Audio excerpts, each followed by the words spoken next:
Welcome all to Dad's Watching Sports. Michael Draper and Kyle Castles here. And Kyle, we are excited to get a lot of great conversation going here. And we're going to get into that in just a second. But thank you for checking out Dad's Watching Sports. If you're streaming us live, definitely give us a shout out. We're streaming across our Facebook page, our YouTube channel. You can check us out at facebook.com/Dad's Watching Sports or youtube.com/Dad's Watching Sports. Or we are also broadcasting live on the All Access Sports Network Facebook page. Check out All Access Sports Network for all kinds of great shows. We endorse them all. They're all great. They're wonderful. They're the best shows you've ever seen and ever listened to. And we are one of those as well. And so we appreciate you checking us out. If you're listening to us wherever you download podcasts, thank you so much for doing that. Go ahead and hit that subscribe button on our show, because we know you want to listen to us each and every week because you want to hear what Kyle Castles has to say. I mean, who does not? And what I want to say right now is you went total Trump on that. It's the greatest. It's the best. It's the greatest. It's election week, man. And we'll talk about that. Don't worry. You're not getting away from that topic later on in the show. Yeah. But while you're there, shoot us a subscription, rate us, give us a review, all the above. 5 stars. We appreciate. Oh, of course it's 5 stars. We're 5 stars across the board.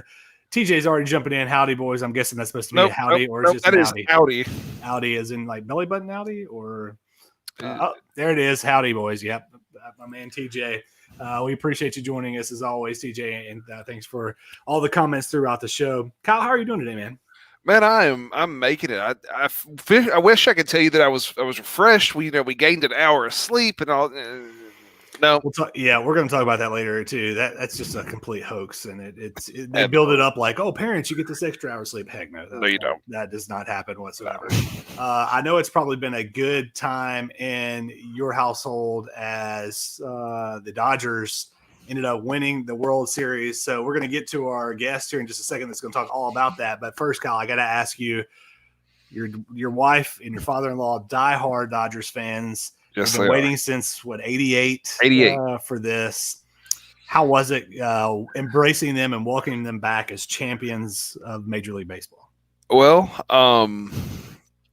for about 2 days, that's all Lauren talked about was the game and who she talked to and the things that were happening. And I would try to change the subject, and she would kind of blow it off and go right back to. But the Dodgers, remember the Dodgers that just happened, yeah, right. Yeah. And you know what? I don't blame her at all. She was there. She got to see. She got to see her team win a world championship in person. I mean, yeah. I don't know that it gets better. And, for my father-in-law, hopefully I'm not stepping on our guest toes, but my father-in-law cried at the game. Yeah. So it's a big deal. It is a big deal. So did the conversation go to, well, honey, the next time the Saints are in the Super Bowl or the Cubs are in the World Series, I'm going, right? So that was mentioned.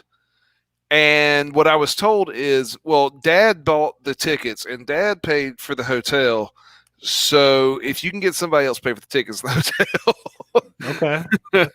So I'm putting that out there to you, Mr. Draper. Well, I was going to say if there was a way that one of my teams could play your teams, but NFL and MLB, I'm not. It's not your bag. I know, but we've hinted at our guest several times, so let's go ahead and bring him on here. Welcome to the show, Mark Gent. Mark, thanks so much for joining us. Welcome to Dad's Watching Sports. Thank you. Thanks for having me, guys.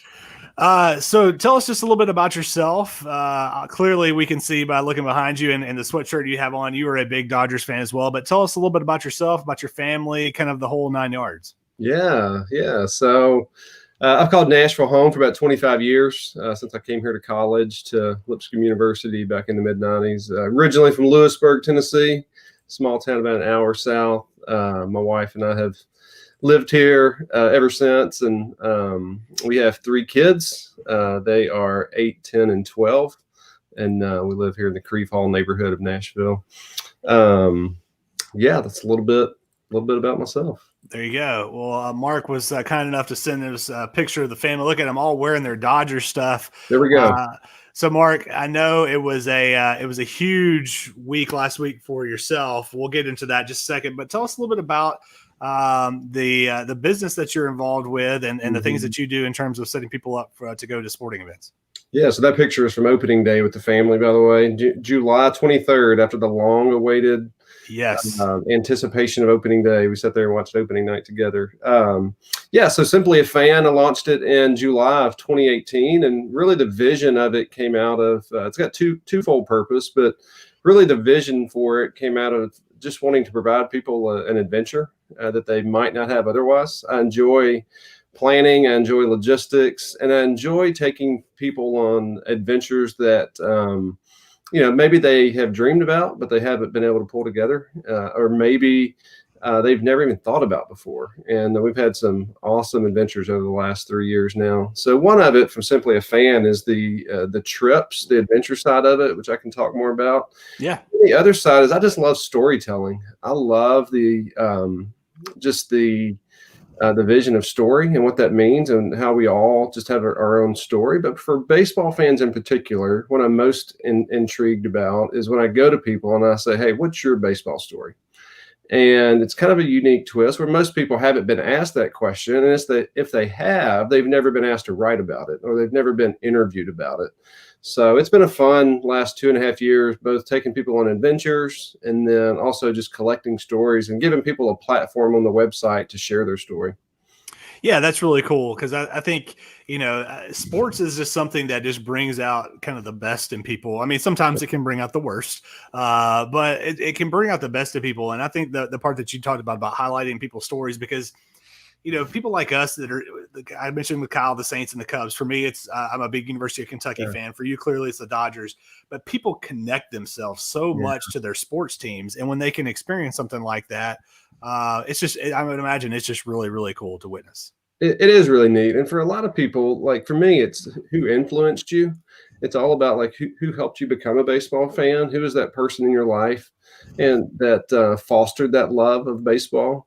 And it's been really neat to just have people really open up and share their story. One in particular that I can just think of was the first story I put on the website. And it's a guy by the name of Ron Rabinovitz, who grew up in the 40s and 50s in Sheboygan, Wisconsin. And by a crazy chain of events, he met Jackie Robinson as an 8-year-old kid. And he became pen pals with him and would write him letters back and forth during his childhood, and he kept those letters, and he got to be good friends with him throughout the years up until when Jackie died. And I met Ron a few years ago, and upon meeting him, I just really found his love and appreciation for baseball, and just his story has been told many times over. But for me, that was just a really special bond. And for a lot of people, when they share their story, it's just generational. Whether it goes back to their dad or their granddad or even their mom. And then to see people passing it down as well. Having got to know Nathan and Lauren over the last few years through some Dodger adventures, it's been really neat to see that father-daughter bond that they have, and to see that they've been to 2 World Series together now. It's been really neat. Well, not just the 2 World Series. You took them up there to meet Carl Erskine. Carl Erskine, yeah. And they raved about that trip. I will say, Mike, I've heard some of these stories and you haven't, but Mark is really good at what he does, and it's probably best to let him do what he does, because if you don't, sometimes you book a hotel for Arlington, Virginia when you're in Arlington, Texas. If I remember correctly, I think I read something about that. Oops, father-in-law. That's out on the airwaves. Whoa! I never said it was a father-in-law. Hey, you heard him, Mr. Nathan there. Kyle calling you out on the podcast, man. That's ballsy. There's no doubt about that. He should have let Mark run the trip for him. That's all. It was a great text to receive from Lauren when I found out that Nathan, who had planned their portion of this last trip, ended up he asked me what hotel I recommended, and I said the Hilton Arlington. I sent him a screenshot of it, and he got the Hilton Arlington in Virginia. Well, that's a great story that they can continue to tell, and it worked out so well with the Dodgers winning as well. So we'll get to that in just a second. But just really briefly before we get to move on to the actual World Series and that experience, just tell all of our viewers and listeners where they can find out a little bit more information about what you got going on and where they can follow you on social media and things like that. Yeah, for sure. So you can go to simplyafan.com and read about all the stories that have been posted. No upcoming trips currently with COVID, but you can see some photo galleries of past trips, and you can subscribe to the newsletter. Scroll down to the bottom, simplyafan.com. You can have a mailing list where people get the latest on stories and trips, and then you can find us on Facebook, Instagram, Twitter, and follow us along those lines as well. So excellent. So Mike, who's watching us on YouTube, says that's awesome. Mike, thanks for checking us out. We appreciate it. Mike Jones a shout out. This is his sweatshirt, by the way. Nice. Monday night, before I took off for a last minute adventure to Game 6, I could not find my Dodger pullover, and it is 38 degrees in Arlington. And I was like, I got to have something. I text Mike. He's in Murfreesboro. And as a true Dodger fan, but even as a better friend, Mike drives 45 minutes to meet me at the Hardee's on Haywood Lane to pass off this sweatshirt so I could wear it to Game 6. And nice. So there was a part of Mike that was at Game 6. Absolutely. Well, the question is do you give that sweatshirt back to Mike, or is that kind of a good luck charm now? I know it. I think he said he's never going to wash it. So. I definitely wouldn't. Well, let's get into the World Series. Before we send some banter back and forth, Mark sent us this awesome video. So Mark was at the game. Mark, anything you want to set up with this video before we play it? Yeah, I'll just give you. I mean, to plan a trip to any World Series game, I mean, it takes a bit of spontaneity and last minute. So I'm sitting there just to give you some insight. I'm sitting there. My plan the whole time was, can I get away after they win the third game? I want to go to the next one. I just want to have a shot to go to the next game. They may or may not win. So Saturday night, I'm on my couch with my kids watching the game. We're ahead in the ninth inning, and I've got the airline booked. I got the hotel booked. I got somebody who's got an extra ticket, and the ninth inning meltdown occurs. Yeah. And I have to quickly I have to come stunningly off the couch and realize what's just happened. But then I was planning on, Game 5, Sunday night, Kershaw on the mound. This could be epic. Well, I quickly had to cancel everything. And I just thought, let me rebook it for Tuesday, Game 6.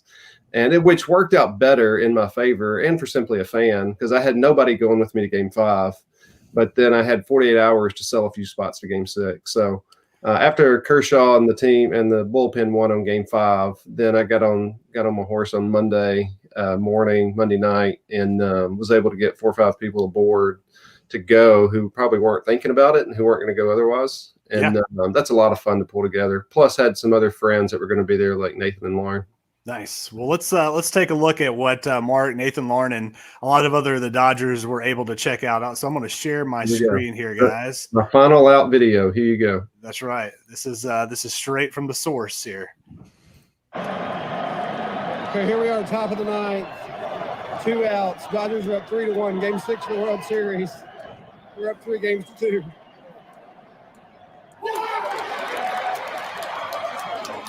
Julio Urias is dealing. Oh, I'm nervous. Whew. This feels great. Arlington, Texas. Pandemic. Neutral site. Shortened season. Strike 2. Dodgers are 1 strike away from winning their first World Series in 32 years. I became a Dodger fan in 1991. I have never seen my team win the World Series. Here we go.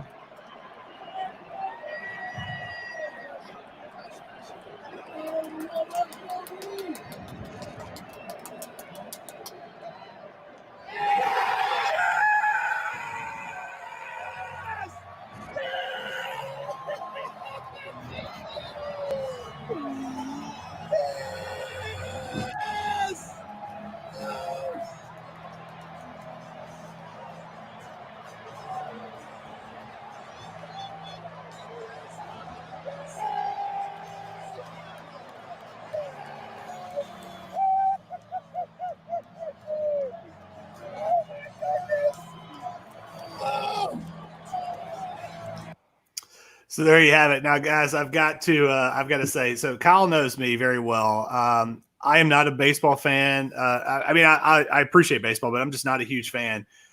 But man, I've got goosebumps watching that. That was awesome. So, Mark, tell us just about how amazing that was to be there to watch your team finally get over that hump and win the World Series. It was. You couldn't plan. I mean, you couldn't prepare for the emotions of what you experience. Man, I know it's sports. I know it's a baseball game, but at the same point, like it's more than that. Like that, I've been really fortunate over the years to be at some really cool events, and I've been at the All-Star Game. I've been at 2 World Series Game 1s. I was there in 2017 at Wrigley when the Dodgers clinched the pennant for the first time in 29 years. But this right here, like. I couldn't prepare for it. Like you couldn't plan for it. I mean, it finally hit me at the bottom of the 6th inning when we went ahead 2-1, which I think we're going to talk about later. There just was a sense of we might do it.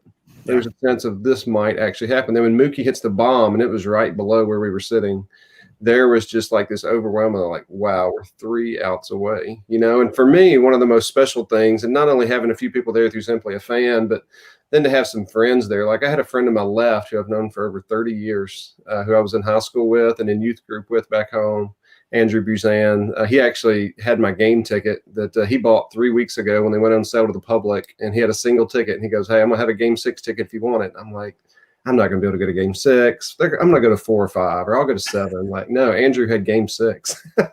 And then to my right was my friend Coach McGehee, who was my high school basketball coach, who at 6:15 that morning called me and asked if he could go on the trip. And he didn't have an airline ticket and didn't have a game ticket.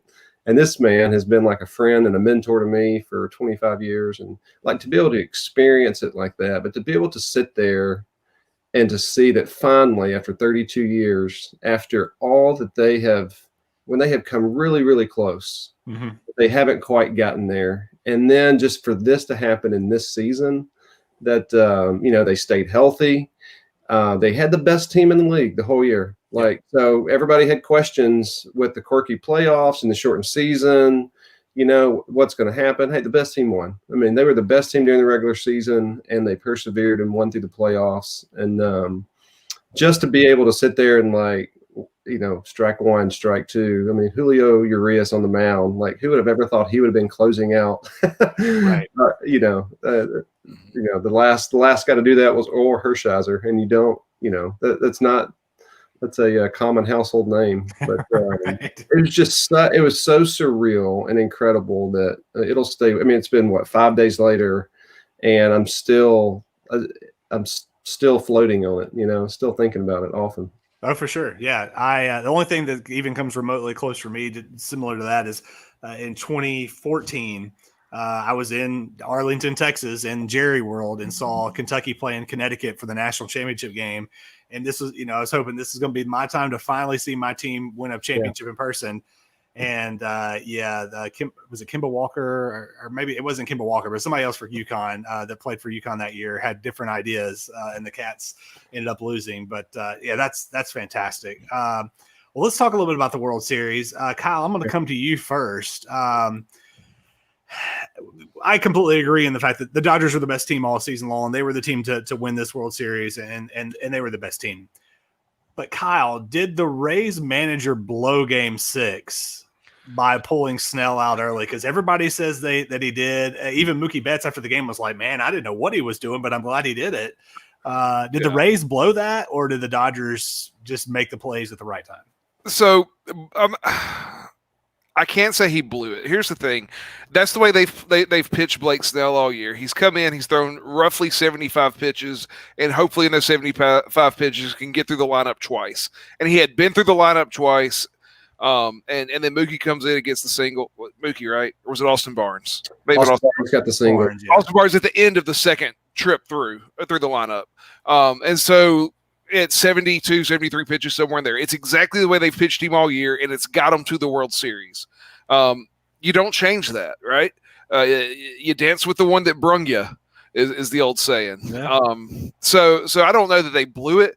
And here's the deal. Maybe they keep Blake Snell in, and maybe he shuts the Dodgers down for 2 more innings, and the Rays end up winning Game 6.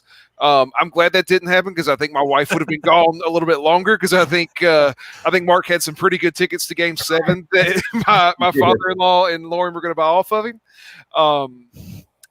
And I'm glad she came back when she did. I missed her, but I don't think that Walker Buehler loses Game 7, especially when I think the Rays would have had a bullpen game that game.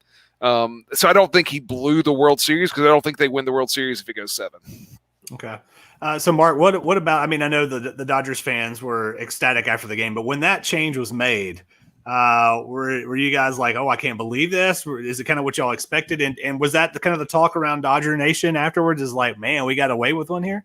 Yeah, I never will forget. I was sitting actually. I had gone down to see Lauren and Nathan at the end of in the middle of the 6th inning. I went down to their seats. First time I'd seen them all day, and I was kneeling down by their seats there on the front row of the section they were sitting in, and was right there when Austin Barnes got that base hit. And then I got a video of them taking Snell out, and we looked at each other and we were like, wow, okay, what's happening? One base hit got him out. I mean, so did Kevin Cash make the right move? Yeah, he made the right move, of course. Like, hashtag Kevin Cash for president all day long. I mean, and Kyle said, I mean, this is the game plan they had gone with all year long. This is what had got them there. Do I think he probably made a mistake? Yeah, for sure. Like, I mean, the guy's your horse, and he's pitching. He had a one-hit shutout going, a pitch earlier. I mean, on some level, the analytics are so good, and they will get you. That's what got the Rays where they were. But at the end of the day, like, he was dealing. I mean, the next 3 guys coming up in the order, Mookie, Seager, and Turner, were 0 for 6 with 6 Ks against him. I mean, that says a lot. So there was just this collective sigh of relief when he got out. Now, the Rays have a pretty good bullpen, but not only did they take Snell out, but they also brought in the next guy, Anderson, who had given up runs in his last 6 postseason appearances. So it was a collective sigh. And then I stood up there at the top as Mookie got the double, Barnes scored on the pass ball, Corey hits the ball to first base, and Mookie races in to score. I mean, it was going electric. And at that point, you thought, okay, we have a shot. Yeah. Mike Jones comments again. Let's not forget about the Dodgers bullpen matching Snell K for K through 5, and even more after that. Too much good pitching. And I think, I mean, at the end of the day, had the Rays held on to the lead, that wasn't even going to be obviously a topic of conversation. Yeah. So, it's hindsight's 20/20 for us to be able to look back. That was the conversation really of the night of. Shortly after the game and everything afterwards has really been more about Justin Turner and the test results and pulling him out in the 8th inning and then coming back on the field. So what is y'all's thoughts on, Kyle, I'll come to you first. He gets removed from the game, have him in isolation. Dodgers win the World Series. He comes back on the field. There's some shots of him with a mask, without a mask. He's kind of involved in the whole celebration. Just some initial thoughts from you, Kyle, on that whole ordeal. Look, he had been playing the game without a mask in the 1st inning, right? Correct. 2nd inning? He may have worn him. No, yeah, go ahead. 3rd inning, 4th, 5th, 6th, 7th inning, he was out there without a mask while there was a positive test that was being tested.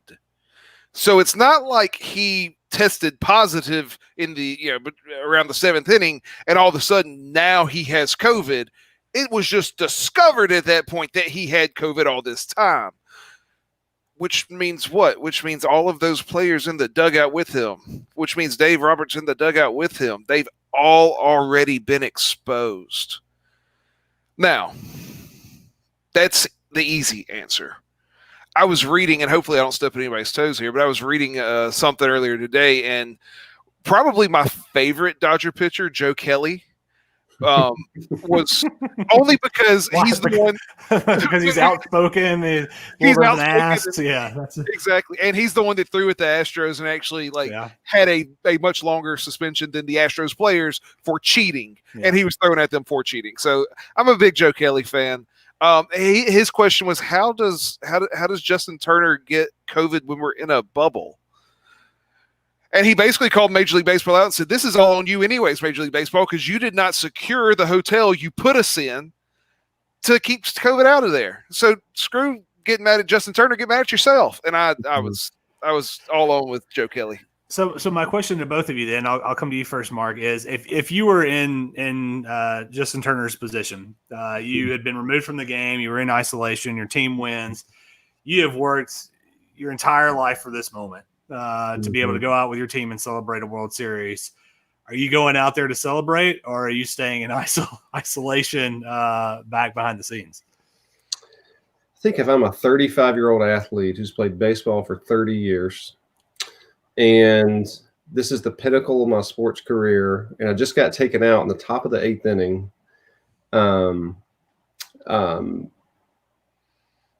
and you know that you're missing being out there with your teammates, and your teammates are calling for you, your teammates are wanting you to go out there. I think any 35-year-old athlete that has just reached the pinnacle of what they have worked for their entire professional career, yeah, you're going to go out there. Yeah, you're going to go out there. I mean, sitting there at the game, I look up in the 8th inning, and I'm like, why is Edwin Rios playing third right now? And then Chris Taylor's in left and Kike's at second. I'm like, what's just happened? Like, we have no clue. I'm like, did he pull a hammy? And, we didn't find out for, until after the game. But I just think for Turner, like, would I have gone out there? I would have tried to. Yeah, for sure. And I think he's gotten unfair. And I think it's been really unfair how he's gotten vilified in the media, because most of the media who are doing this about him, the people who are hearing it, they don't know who Justin Turner is. Like, he has been one of the two faces of the franchise for this team for so many years. He's been the heart and soul of the team. He's won community, he's gotten the community player of the year award for so many years. Him and his wife have done so many things. And then people say, yeah, but he put so many people at risk. But like Kyle was saying, all of those people, he had just been around forever. And so, a couple of things. We can always say hindsight. If Justin Turner had known then the fallout that would happen later, would he have made the same decision? I don't know. Maybe. He hasn't come out and publicly said anything yet. But at the same point, he could have had no, let's say this. How many players this year got pulled out of a baseball game because of a positive COVID test? One. Yeah, I was thinking not many. In the 8th inning of the last game of the season, this had not happened. The 110-page manual that Rob Manfred put together, like, you kind of throw it out the window in Game 6 of the World Series in the 8th inning. Like, it's unprecedented. So what the decision he made, it was the whole thing was unprecedented. But I'll go with what Kyle said. Like, how did it even get in the bubble? But two, how did this test come back during the game and not pregame? Yeah. And how is the fact that, we don't have to go down the rabbit hole of it, but typically when a player tests positive, they don't release the name of the player. Like, the team just says a positive case. You don't hear for days until the player either does or doesn't give his consent or is not on the team that you figure it out. So, there was a leak there. That's a big HIPAA violation, but nobody's going to sue over that. But the same point is just like, it was an unfair, unfortunate. It overshadowed the next 48 to 72 hours of what was a great season, and really how Major League Baseball accomplished everything that they did. For 60 days prior to that, there were 0 positive tests, and you're telling me with 2 innings to go in the World Series, there's a positive test. But so very unfortunate, very unfair. Hopefully that will not be the narrative that people remember of this 2020 Dodgers team. And, I think he's a free agent. I think Justin Turner's coming back. They'll give him a 1 or 2 year deal. Yeah. And he'll be back as he continues to be the heart and soul of the team. Yeah, I think he'll finish his career there in LA. Well, and I think I agree with both of you all. I think anybody that's vilifying him for doing that has never played a single inning or down or whatever of sports in their life. Because if you've waited your entire life for that moment and your team is wanting you out there, you're not going to stay back there. Could he have done a little bit better job of maybe separating himself? That maybe, but nobody in their right mind is going to stay back and not celebrate what they have worked their entire life for in that moment. We're going to have to go to a break in just a second, but before we do, one last thing I want to get into, Mark, and we're so appreciative of you coming on and telling us all this great information about not only what you do, but this the experience that you guys had there. A lot of has also been made about Clayton Kershaw's place in history. I mean, the guy was already seen as one of the most dominant, one of the most complete, one of the most best pitchers in baseball, if not of all time. He finally gets a ring. So just Mark, very quickly, kind of where do you see his place kind of falling? We know he's going to be a shoe-in Hall of Famer, but just kind of in the grand scheme of pitchers, maybe even in Dodgers history, where do you see Kershaw? Yeah, first ballot Hall of Famer, with or without this ring, he was. But I mean, this more or less, like, this completes his resume that people were like holding out there. Yeah, but like, oh yeah, Kershaw's won the 3 Cy Youngs. He's won the MVP. He's got the lowest ERA in the modern era. Like, he has set so many incredible records, but there's always that but he hasn't won the big one. But he's choked in the postseason, like the monkey off his back. And Clayton Kershaw has had a lot of great postseason starts. The thing that's been to his disadvantage is early in his career, he was called on too much too often when they didn't either have other starting pitchers, so he pitched on 3 days rest, or they didn't have a bullpen. And but he has had his fair share of where he's had bad moments. But I mean, this postseason, he came through. He went 4-1 with an ERA under 3. He went 2-0 in the postseason. He went 2-0 in the World Series. I think his place in history. It's not done. I mean, the guy's 32 years old. Mm-hmm. Like, he's still pretty young, a lot younger than Scherzer, a lot younger than Verlander. He could go for several more years and continue to compile and continue to climb up the ranks. The comparison to Koufax has been there since he was 19 years old. That picture I sent you earlier. I was going to say, speaking of that, we'll throw a picture up here of so he's 19 years old in this pic. 19 years old. So this is March 2007 in Vero Beach, Florida, down in Dodgertown. He had been drafted the June before, so he'd been drafted 9 months before. And I was there. That's my only trip to Dodgertown. And I was actually on the backfields of Dodgertown looking for Sandy Koufax, just because he was known to be there at times. And I was actually out there looking for Koufax, but I found Kershaw. but all I knew was, hey, that's our first draft pick from last year. Let me get a picture with him. And little did I know that he would become Clayton Kershaw, who he is today. So, his place in Dodger history it's going to go down in historic lore. I mean, he's going to be up there. He's already up there with the greatest, if not the great. His comparison to Koufax. And as far as all-time history, time will tell. I think that's one thing that once he's on that stage in Cooperstown, 5 years after he's retired, and you can get the final stat lines in, but this completed his resume that really didn't need to be completed. But man, it feels really good to know that Clayton Kershaw won a World Series, and that video of him running out of the bullpen is that's one of those chilling moments of, like, for anybody who's a Dodger fan or a Kershaw fan, it kind of sends you chills up your spine. You're like, hey, he finally won the World Series. Yeah, I agree with that. As somebody who's not even a big baseball fan, when he was running out, you can tell he's kind of looking into the heavens, thinking, like, "Thank you, God, this finally has come." That was really cool. Kyle, any quick thoughts? Yeah, well, I think Clayton Kershaw is unfairly dinged for his quote poor performances in the postseason. If you take out those starts against the cheating Astros and the cheating Red Sox, his numbers look really good. He's the type of guy you want on the mound in the postseason. Now, like Mark said, he didn't have a bullpen with him in the early stages. The bats would go cold in his games. It almost seemed like they just decided they weren't going to hit. Like, can Clayton win if we don't hit? Like, let's just see how that goes. So I think that look, Clayton Kershaw is the greatest pitcher of his generation. Yeah. Hands down. The best thing about this World Series is that Mark Pryor, the former Cub, got him a ring. So good for Mark Pryor.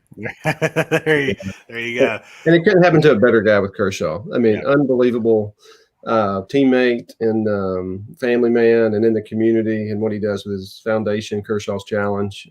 Just an unbelievable guy. And I really think he's got several more years left in him. Mm-hmm. And I think he'll pitch his entire career as a Dodger. And Mike, I'm being told that I'm going to join you in Cooperstown. You and Mark in Cooperstown. I just saw the YouTube quote come up. So Mike Jones says, Mark, we're going to join you for that induction. Mark Nathan's already said that we're all going to Cooperstown when Kersh goes in. So yeah, there we go. Book it. There you go. Hey, well, Mark, man, we can't thank you enough. And you stay even we're gracious enough to stay overtime with us. We can't thank you enough for joining us. Again, tell everybody kind of where they can find out what you do. And then again, thanks for just all the behind the scenes from Game 6. It was really cool. Yeah, thank you guys. You can go to simplyafan.com, on Instagram, Simply a Fan Baseball, and on Twitter, simplyafan18. And yeah, thank you guys for asking me to come on. I'm honored to be able to share a little bit of just insight, and I'm glad to have that connection with Kyle, with Lauren, and Nathan. And yeah, just a really exciting week in Dodger Nation to have won that first World Series in a long time. Absolutely. Well, we'll bring you back on next spring and see if we can talk a little about the Dodgers and whether they can repeat. Okay, let's do it. All right, guys. Well, we're going to go to a quick break. We'll be right back on Dad's Watching Sports. Thanks, Mark. Ladies and gentlemen, boys and girls, children of all ages, the Dad's Watching Sports podcast has some exciting news for you. You guys have heard us talk about the RTF Sports Network. You can check out our show there, streaming each and every week on their Facebook page. And, of course, our podcast on Tuesdays and Thursdays at 11 a.m. Eastern. Well, the RTF Network is rebranding to the All Access Sports Network. We're super excited about this and looking forward to providing our listeners all access to the world of sports, and in our case, dad life. Stay tuned for more information about the All Access Sports Network. Welcome back to Dad's Watching Sports. Michael Draper and Kyle Castles. Kyle, that was really cool having Mark join us. Just the stuff about being there for Game 6 and when he talked about the storytelling and talking to people about what is it that drives you to have a passion for the game of baseball and getting that, and the fact that he posted that as well. That stuff, that information, just really cool, and we appreciate him coming on. Yeah, he's great. I actually, during the break, text Lauren and just said, "Look, Mark Gent's, he's that gent." You know what I mean? That's right. Yes, he was a really nice dude. Yeah, without a doubt. Well, Kyle, let's get into some other stuff. So a couple of weeks ago, we talked about the minivan.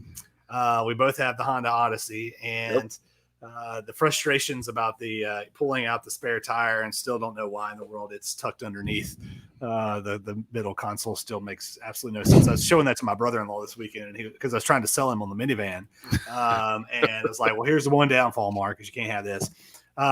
So let me run you through this, since Honda I know is listening, especially the Honda dealership that you and I both go to. We will not mention their names. Famous race car driver. Go ahead. That's right. Yeah. So here's the thing, man. So we go to Honda, or we say, hey, we got this recall on the backup cam. So something that Honda didn't install right, or there's something going on. Something about a seal, right? It's not sealed right. Yeah, it was making it foggy, something like that. Not a safety issue, but you just want it to be working right. So we take it in on Monday. Well, let me back up. I took it in last Monday. I get there and they tell me, "Oh, well, you're not scheduled till next Monday." It's like, no, I'm scheduled for this Monday, but okay, fine, I'll come back. Come back the next week. So my wife takes it in. They fix the backup camera. She's pulling out of the lot, and the front right sensor starts going off, the passenger side, and she's like, "Huh, that's not right." So she pulls back in. The guy's like, "Oh, Mr. Draper, I'm so sorry. We'll get this fixed soon. We'll get this taken care of really quickly. We may have just missed a step or two when we were calibrating everything, but we'll get this right out to you." Takes it back in. They get it fixed. She leaves. Later on that day, she's driving her son around after she picked him up from school. The left side starts going off.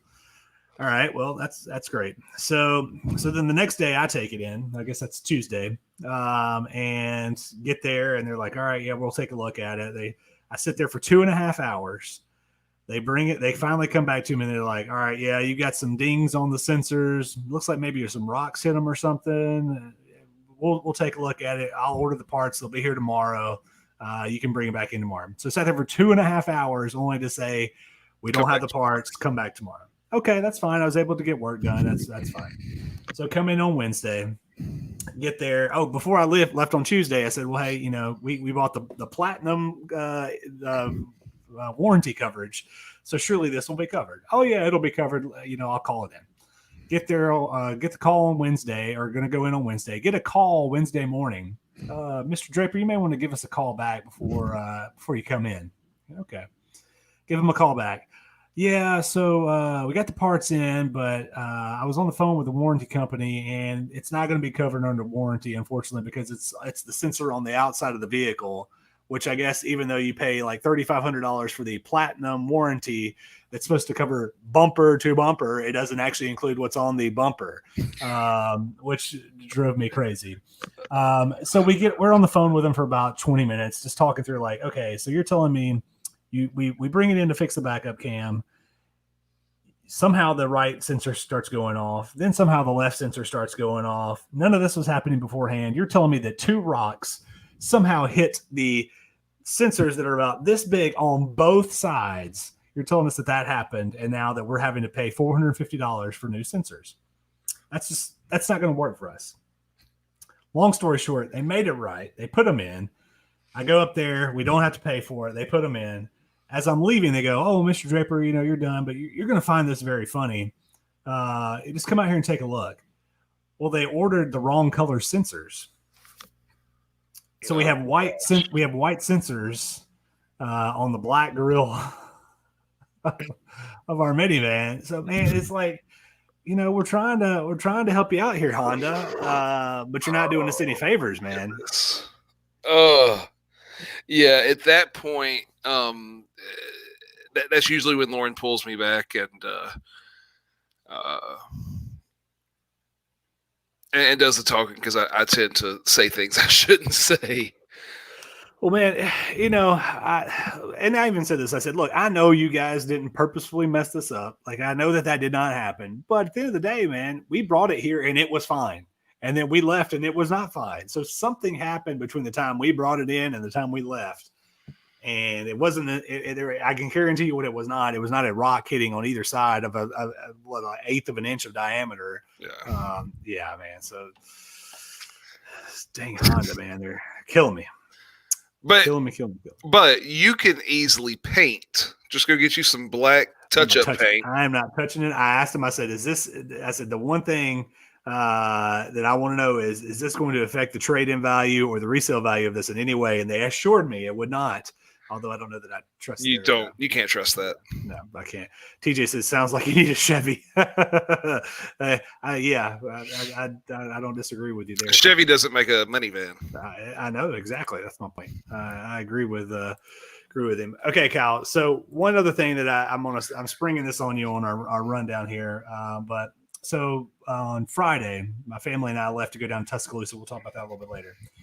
So we're about to leave to go pick up the kids. My wife and I, neither one of us have eaten lunch yet. I said, "Hey, would you like a peanut butter sandwich?" She said, "Yeah, absolutely, but I'll just take like a half of a sandwich." So I made her a sandwich, and it looks like this. And for those of you that can't see the screen right now, go to Facebook or Twitter, and we have posted this on our Facebook and Twitter pages. Kyle, I've got to ask you: would you consider that the correct way to fold a half of a sandwich? Yes. Wait. How do you fold it the other way? The other way, the bread's going to break, and then you have a whole sandwich. Exactly. Well, Mrs. Draper disclaims that that's not the correct way. So we put this to the test of social media. I think she put it on her Facebook page or Instagram, and we did it across all kinds of sorts of places. It came to conclusion that it's about 50-50. Some people think it's the right way. Some people think it's the wrong way. Man, I was all in. How else do you fold a peanut butter sandwich? Yeah, if she doesn't like the folding job of the peanut butter sandwich, one, she's wrong, and two, she can fold her own sandwich. Exactly. And look, man, there's even banana. I even put banana on the sandwich, which is super nice of you. Absolutely. I went above and beyond, and all I got was criticized, man. I tell you about my folding skills. That's you know what? I will take a half peanut butter banana sandwich. Well, like that. I will fix it for you at some point in time for sure. All right, let's get into some football talk, man. We had a big weekend across college football. There was a lot going on. Really, the biggest news of the weekend was Trevor Lawrence. Earlier in the week, there is some news that come out that he I'm sure this is just speak for, he's got to say this kind of stuff. He said, I might not completely closing the door on coming back for my senior season. Yeah, right. But it came out over the last couple of days of the week that he had been tested positive for COVID. Had to sit out this weekend against Boston College, and is actually going to be out for their game at Notre Dame, which we'll talk about in a little bit. Your first initial news to Trevor Lawrence being out, and then Clemson fell behind, I think it was 28-10 to BC, and ended up coming back and rallying for the victory. Well, I mean, Look, I watched a good bit of that second half because I saw it was 28-10, 28-13 at half, and I was like, oh, I kind of want to see this. Obviously, they missed Trevor Lawrence, the freshman, and I know he was the number one quarterback in the nation last year. DJ, and I'm not going to attempt his last name. Good, because I'm not either. But DJ is not Trevor Lawrence. I know Trevor Lawrence came in as a freshman and just absolutely lit it up, and that's good for him. But not everybody can do that. Trevor Lawrence is a generational type talent. DJ is just a good football player. DJ doesn't throw a pretty ball. DJ does not doesn't have the decision making skills that Trevor Lawrence has. It's just he's not there. I'm probably hinting at who I'm going to pick between that Clemson Notre Dame game. There you go. As far as COVID, look, COVID's going to hit where COVID hits, and I'm shocked anytime the top players, and Trevor Lawrence is going to be the first pick in the draft this year. I was shocked when he didn't go ahead and just bow out and avoid this COVID issue altogether. He's not coming back for his senior year. He's going to be the first pick. He's going to go up there to the lowly Jets, and just, I pray for his sake that Adam Gase is no longer there and they have somebody, I don't know who it is, but somebody that can mold Trevor Lawrence into a really good NFL quarterback. I guess that's my initial reaction. There you go. And we'll touch on it at some point in time in the near future about does Trevor Lawrence pull Phillip Rivers or Eli Manning and basically say, I'm refusing to go to San Diego, or in this case, New York Jets, because he probably should. He probably should. Absolutely. Because that franchise, and quite frankly, that may be the reason he's even entertaining the idea of coming back. Absolutely. And when you got the opportunity to play for a national championship year in, year out, Heisman and kind of all the odds. A couple other big thoughts from this past weekend. Bama continued to roll, just absolutely just stomped Mississippi State into the ground. Yeah. I was at the game. Mississippi State from the get-go just outmatched on every ounce of every part of the ball, every side of the ball and everything. And Costello got knocked out. They brought in the freshman. He just couldn't do anything as well. Talking about Mississippi State and Leach, Kylan Hill, who was their best player coming back from last year, had over 1,000 yards last year for Mississippi State.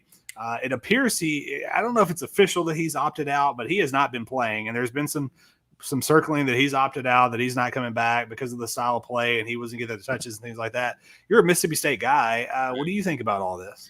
Look, Kylan Hill said that he wasn't coming back due to COVID and changed his mind, said that he wasn't going to play if the state of Mississippi didn't change the state flag, and then they did, and he came back and he played, and said he wasn't coming back when Moorhead was the coach and when he was gone, that it was when Leach brought in. I mean, Kylan Hill can't decide what he wants to do, just to be really honest. The kid's a good football player. I think he'll be a middle round pick in the NFL, and he'll meander his way through the NFL and play 3, 4, 5 years, hopefully, and we'll see. But at the end of the day, Leach is, he's rating that roster as 6 players left the program on Alabama week. One of them, a former Alabama wide receiver that played pretty well at least the first 2 weeks of the season. So that's interesting enough because you would think he would at least want to stick around and play against Alabama. But the guys that aren't Leach guys, they don't seem to like him, and they're heading out. My hope is that Leach can just kind of recruit his way into doing what he's done in Lubbock and Pullman. So they beat LSU the first game of the season. Everybody thought, oh, wow, here we go. LSU's turned out to not be the LSU of last year, or really the LSU of the past probably 5 to 10 years. Yeah. Mississippi State, they scored 2 points against Kentucky. They get shut out by Alabama. Is John Cohen, Mississippi State AD, looking around thinking, oh, boy, did I screw up here? I think he has to, right? Because on top of that, went out and Leach was able to secure KJ Costello, who threw for thousands of yards in the Pac-12 and at Stanford, and looked like the type of guy that would have done well, and just nothing has worked after that LSU game. Yeah. And little did we know that LSU game worked because LSU's just not very good either. Right. Quite frankly, this is kind of what I expected from Mississippi State this year, but then they got everybody's hopes up beating LSU the way they did. Yeah. So we'll see. I think this needs to be because of Leach's system and all that, and just the different type of dude Leach is. I think this is something you don't just blow up in a year. I think you got to give him 3 to 4 years at least, and see what happens. But yeah, I mean, it sure would be nice if we could have kept Dan Mullen. Yeah, and it doesn't help that the Lane train is they're moving along a little bit down there in Oxford. Yeah, putting up some points. Yeah, they're starting to put things together. Now they played Vanderbilt, who, quite frankly, might be the only team worse than Mississippi State in the SEC. Yeah, absolutely. Well, the Big 12 pretty much fell out of the playoff picture. Oklahoma State falling to Texas in overtime at home. The Cowboys, really, the Big 12's only shot pretty much at a playoff team. So Big 12 looks like they're out. That opens the door possibly for Georgia, Florida, or Texas A&M to be a second SEC team in the playoff. Look, the people that should be most happy are people in Los Angeles, California, and Eugene, Oregon, right? You needed something like this. You need one of those other Power Fives to not have a team worth putting in, so that you got a shot playing your 7-game season. Yep. So if SC or if Oregon 1 can come in and run the table, maybe they can sneak their way into that 4 seed and beat out a 1-loss SEC team or a 2-loss SEC team. Yep. Harbaugh loses again to Sparty. Michigan State comes into the big house. Man, it just seems like Michigan. I think it was one of our guests here recently said, if Harbaugh's not going to get it done there, nobody's going to get it done there. Yeah, Michigan they're kind of like a Texas. Everybody thinks they're always back, and then they just kind of fall apart. Were you surprised that Michigan State got that win? Surprised? No. I mean, look, I know I'm an SEC guy and you're an SEC guy, and we bag on the Big Ten, but the Big Ten plays good football. Yeah. And they good. are not great. Good. You're not right, great. but they're like a step 2 SEC, right? Like they're not there, but they're right here. They're right here, and so it looks a lot like the SEC, where there are good teams spread throughout the conference, and anybody can beat anybody on any given day. If you come in with your bad game and they come in with their good game, so yeah, I don't know that it shocks me. I'm not a Michigan fan by any means, but I do like Harbaugh. I don't know what it is, but I like John Harbaugh as a human being, and so I kind of pull that he can turn this around, but I don't think he can. I mean, at this point, I don't know, and I know people disagree with me. I don't know that Scott Frost can turn around at Nebraska. And if Scott Frost can't, nobody else can. Yeah. If John Harbaugh can't get Michigan back to winning national titles, nobody else is going to be able to do it. Quite frankly, if Tom Herman can't win in Texas, I don't know who can do it. Short of a Nick Saban going to one of those. Right. And I don't see Nick Saban leaving Tuscaloosa ever. No. Not at this point. So for me, just personally, those teams, Tennessee's another one where they always think like, oh, we got a shot. We can get back to you're not getting back to your glory days. Like that's not going to happen anymore. No, it's Be not. happy with your 8 to 10 wins a season. If you get that. Oh, without a doubt. So one topic that came out over the past week that is going to be awesome is College Game Day. Because of the Masters moving to November, College Game Day has decided we're going to have the best of both worlds, and they're going to Augusta in a few weeks. Obviously, there won't be a crowd, but as someone, I'm a college football fan. I love College Game Day. I've been to it a couple of times, live and in person. I used to get up at 6 a.m. when we lived on the West Coast and watch it out there. It's just an awesome deal. And to have it at Augusta in a couple of weeks where you got college football during the day and or you get the Masters kind of during the day and then leads up to some good college football that night, man, it is going to be awesome. Yeah. I mean, we all love Augusta National. I wish it would look like Augusta National does in the spring with the flowers blooming and all that. It's not going to be as pretty, but still, it's Augusta National. It is the Masters, and hopefully Lee can actually get on site for that one because I think he would love it. I think so too. That brings up a really good point. We'll get to this, and then we're going to get one quick Bachelorette update if you have one. If not, I got one. Okay, good. I was hoping you would, and then we're going to skip Tony La Russa for maybe another show.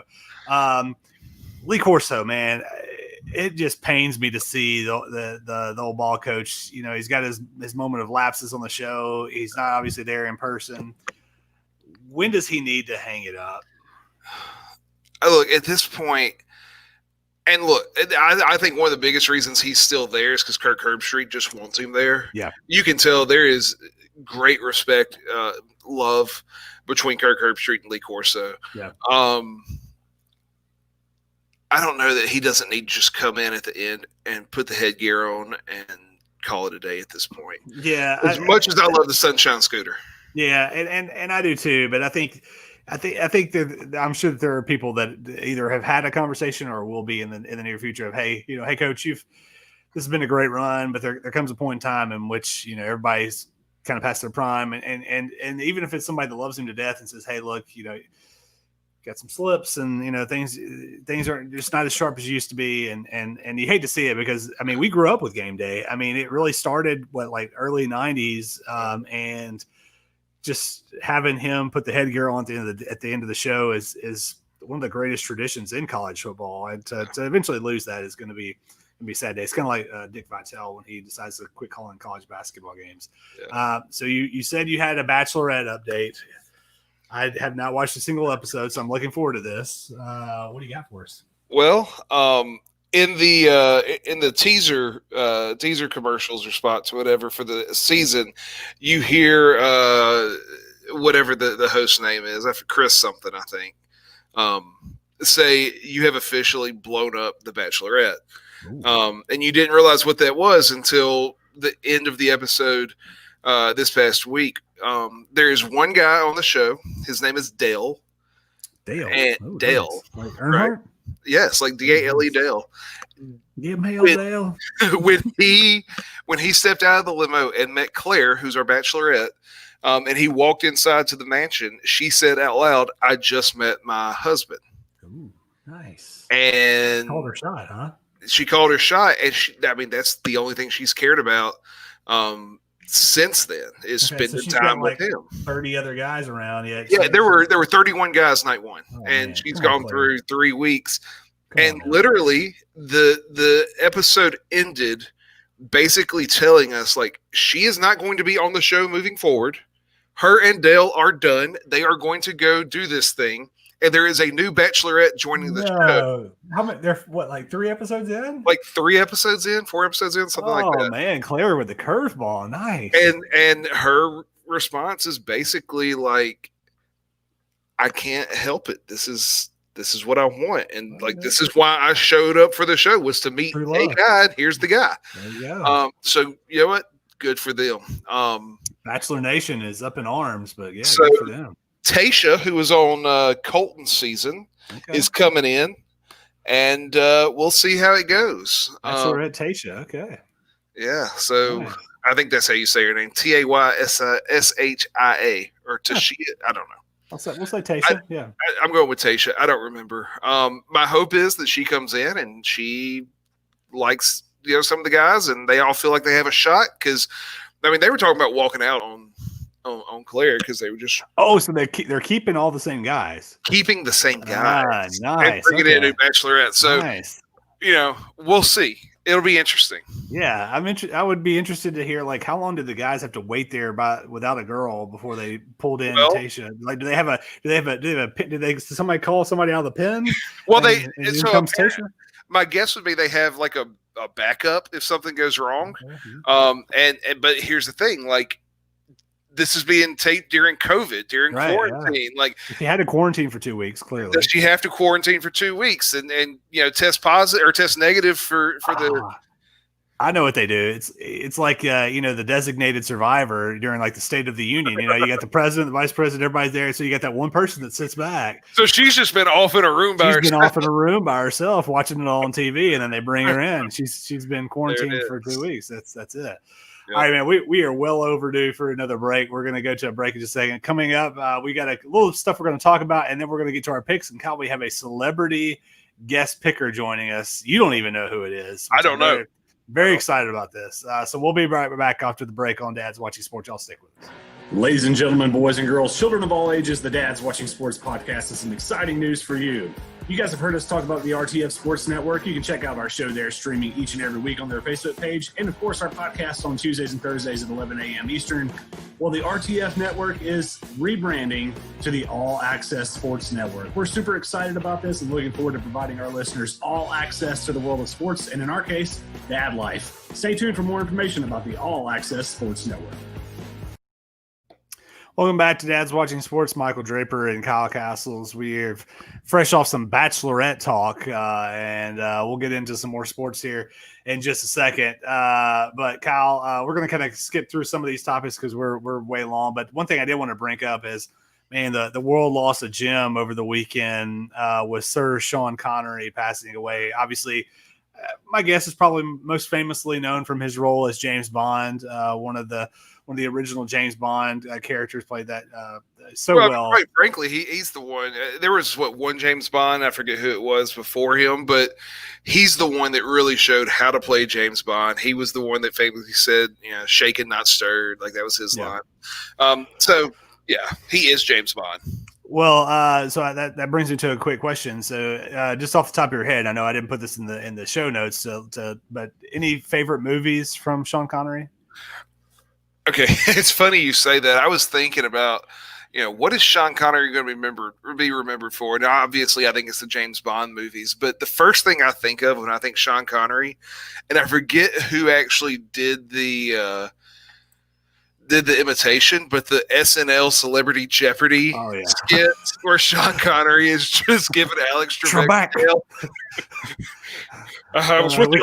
We can't really say a lot of it on this family-friendly podcast. I actually was watching some of those on YouTube, waiting on the show to start tonight, just because I was like, I miss that. Those are classic, without a doubt. Yeah. I'm a big James Bond fan. I mentioned that a couple weeks ago, but I think his role in Indiana Jones and The Last Crusade, where he plays Indiana Jones's dad, it was perfectly casted role for him. And just, he was older. He wasn't the serious guy that he was in James Bond. He was very witty and very just kind of quirky and stuff. And I thought he was fantastic in that movie. So definitely rest in peace, Mr. Connery. Hopefully you're enjoying a vodka martini shaken, not stirred right now.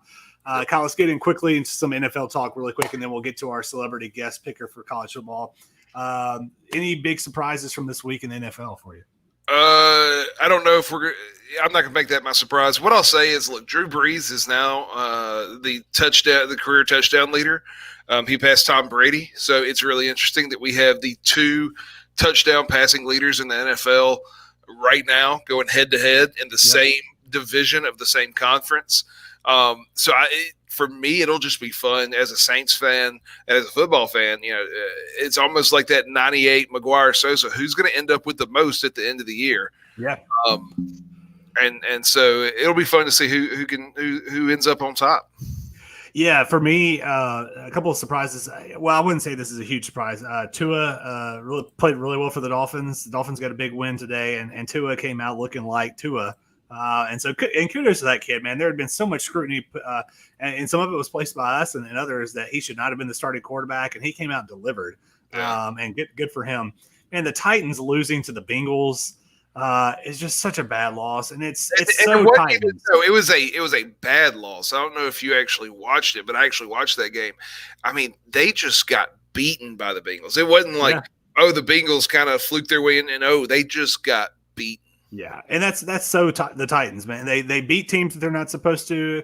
They lose to teams they're not supposed to every year, and they'll finish 8-8. And that's just the way that it goes. And their defense is really struggling. Another Minnesota beating Green Bay was also one that I was a little shocked to see. And there again, I mean, Green Bay just got beat up. I mean, Dalvin Cook ran for, I think, over 200 yards and 4 touchdowns. And, that Vikings offensive line just took it to that Packers front. And that's what Mike Zimmer, the head coach there in Minnesota, that's what he wants to do. He wants to run the football with Dalvin Cook. Don't make Kirk Cousins win a ball game. Play good defense, run the football, and you win ball games. Yep. So both the Steelers and the Seahawks remain undefeated. So, Kyle, I got to ask you, which one of them is going to lose first? You look at the schedule. So next week, Pittsburgh's at Dallas, Seattle's at Buffalo. Week after that, Pittsburgh's hosts Cincinnati, Seattle's at LA. Pittsburgh at Jacksonville, Seattle versus Arizona, maybe. Then week 12, Pittsburgh hosts Baltimore, who they beat today. That's on Thanksgiving Day. Seattle is at Philadelphia. Pittsburgh versus Washington, Seattle versus the Giants, Pittsburgh at Buffalo, Seattle versus the Jets.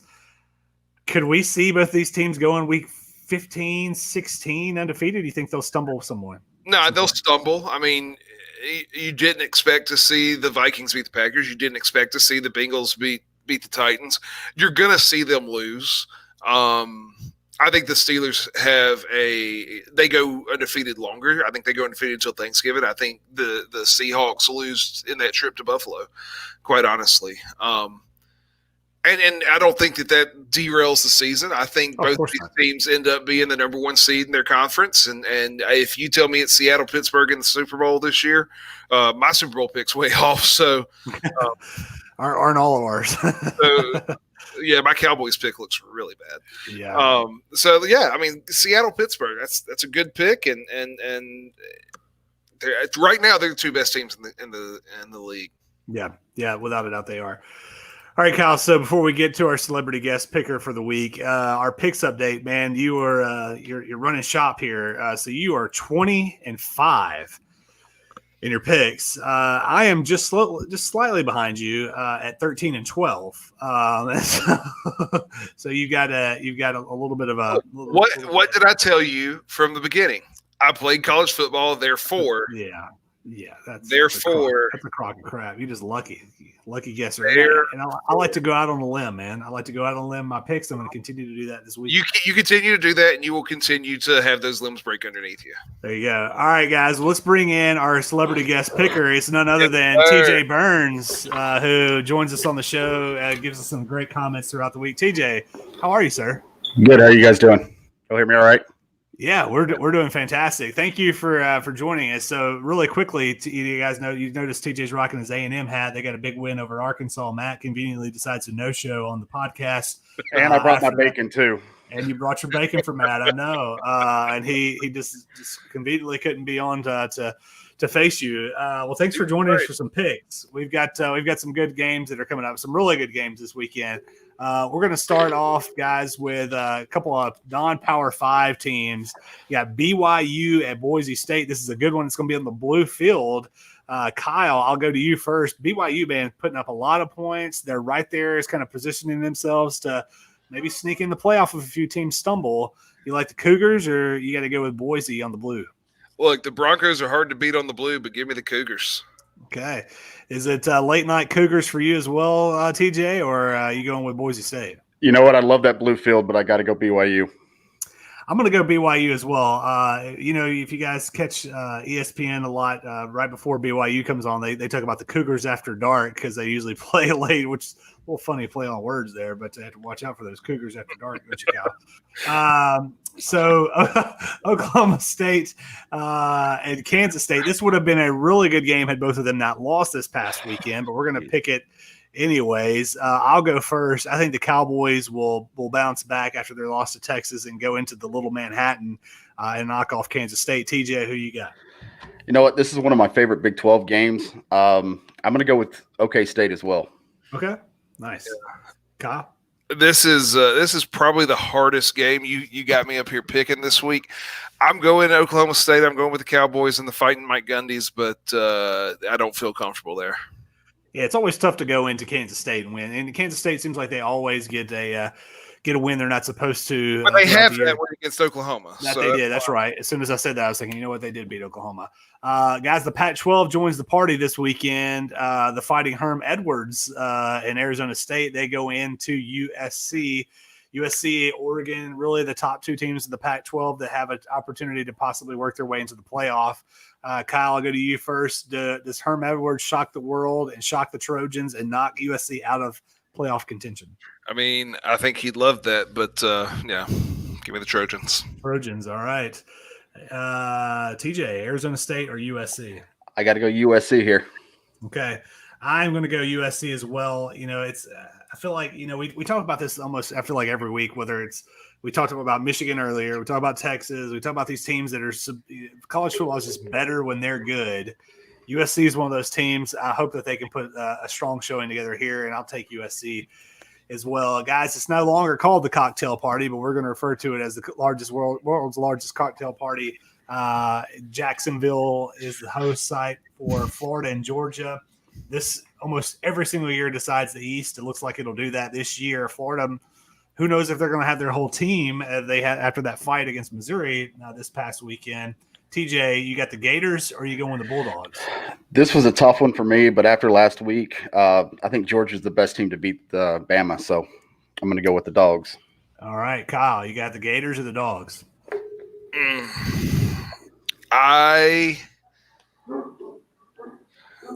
This one's hard. And I Come on, picked man, you this play one. college football. I This should know. be I easy for you. actually picked this one easy, but now I'm looking at it again, going, "Gosh, dog, it's hard." Okay, so I'm gonna actually change what I picked to begin with. Okay, nice. I'm going Georgia in a close one. In a close one, closer than the experts think, although the experts think it's going to be mighty close. I will be interested to see. I haven't seen a spread yet to see where that game is, but to see who's favored. My guess is Georgia will be favored, maybe by 2.5, something like that. I gave Georgia by 3. It'll be close. I am going to go out on a limb because I might as well. I got to catch you somehow, some way. So I'm going to say the Gators, Gator Chomp, the Fighting Mullins come in with only half of a team and knock off the Bulldogs on their way to Atlanta. All right, last game, guys, and this is a big one. This has major playoff implications for both teams. You got Clemson Tigers. They will be without Trevor Lawrence going into South Bend. Biggest football game in Notre Dame in a long time. I mean, I guess Georgia came there a couple of years ago, but really biggest game in Notre Dame probably 20 years in that stadium. I'm going with the Fighting Irish. I think no Trevor Lawrence. I think Notre Dame's I just think they finally rise to the occasion. They haven't done it under Chip Kelly yet, and I think they're able to do it here. So I'm going with the Irish. TJ, you got the Tigers or the Irish? You know what?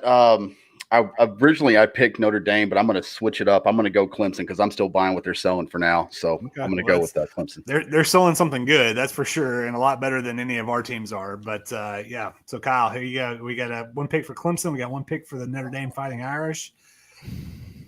Who do I got? Well, I spent a good bit of time in that first segment talking about DJ, whatever his last name is, and about how he didn't play well, he didn't look good, and he's not Trevor Lawrence. But you know who Clemson still has? Dabo. And they've got a lot of good talent. They do, and they got Dabo. And I saw Dabo at the end of that BC game. Dabo wasn't happy. Dabo gets them right to go into South Bend and put a true freshman.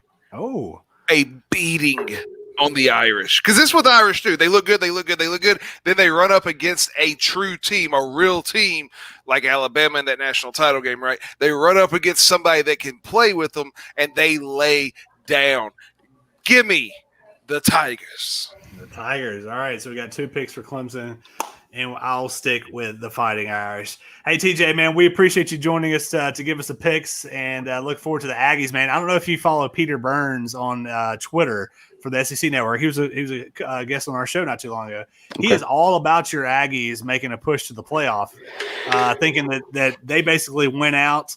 Georgia upends Alabama in the SEC championship game, and they kind of backdoor their way into the playoff. You buying that? Not yet. I think our defense isn't quite there, and I'm not sold on Mond. He's gotten better since the Florida game, Florida, Arkansas, obviously, but I'm just not sold on him yet. Yeah, okay. Nobody's sold on him. Yeah, but I think they got a shot, man. They got a good shot. But hey, we definitely appreciate you joining us to make the picks, and we appreciate you listening every single week. Thanks a lot, TJ. Yes, sir. All right, Kyle. It's the end of the show, my man. It is. It was a good one. But there is one last thing I wanted to bring up. Guys, get out there and vote Tuesday. I'm not telling you who to vote for. This isn't a political show, but just get out there and do your civic duty and cast your ballot if you haven't already. Absolutely. Look, I'm an AP Gov teacher. Go vote. I got one kid that can vote in the election this year, and I told him, get out and vote. I don't care who you vote for. I don't care. Kanye West is on the ballot in Tennessee. Go vote for Kanye, but dadgummit, go vote. It's happening. That's who I'm voting for. So, all right, man. Well, enjoyed it as always. TJ, thank you, sir. Mark Gents, thank you very much, sir. And we are out of here. This has been Dad's Watching Sports, the extended version. We will see you next week. Y'all take care. Good night, everybody.